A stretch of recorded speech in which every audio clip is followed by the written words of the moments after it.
That outcry, that outrage being echoed in many parts of the Middle East tonight, all in response to President Donald Trump announcing that the U.S. will recognize Jerusalem as the capital of Israel. It's a move that threatens peace in the Middle East.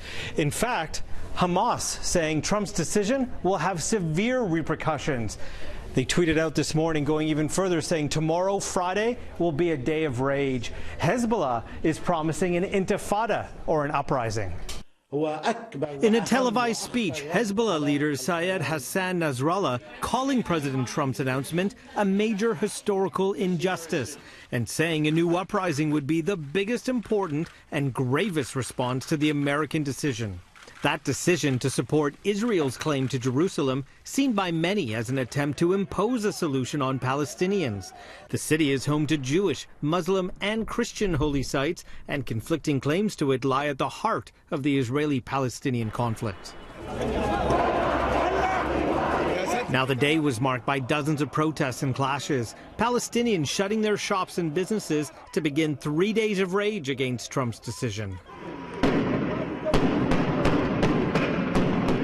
Israeli security forces fired tear gas and used water cannons to disperse crowds in the West Bank town of Bethlehem. Earlier in the day, Palestinians switched off Christmas lights on the trees outside Bethlehem's Church of the Nativity, where Christians believe Jesus was born. In other West Bank towns, thousands of demonstrators taking to the streets to denounce the American move. The fiercest clashes coming near Israeli checkpoints in the occupied West Bank and Gaza Strip. Protesters throwing rocks at Israeli soldiers and lighting tires on fire. The Israeli army responding with gunfire and rubber bullets.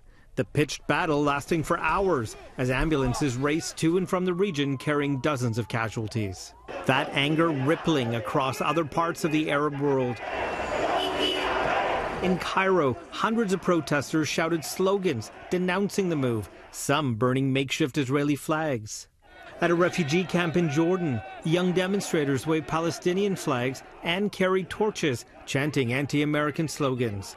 Riot police were deployed outside the U.S. Embassy in the capital Amman as a precaution. In the Pakistani capital of Karachi, hundreds took to the streets, burning U.S. and Israeli flags and chanting "God is great" and "Down with Donald Trump." And in Iraq, dozens of Iraqis carried signs reading "Jerusalem is Arab" and vowed to turn out in greater numbers tomorrow for Friday prayers. Prime Minister Justin Trudeau says he has no intention of moving our embassy from Tel Aviv down to Jerusalem. Now, in preparation for Friday prayers tomorrow, which could turn violent, Israel says they're moving troops into the West Bank as well as other security forces in case there is an uprising.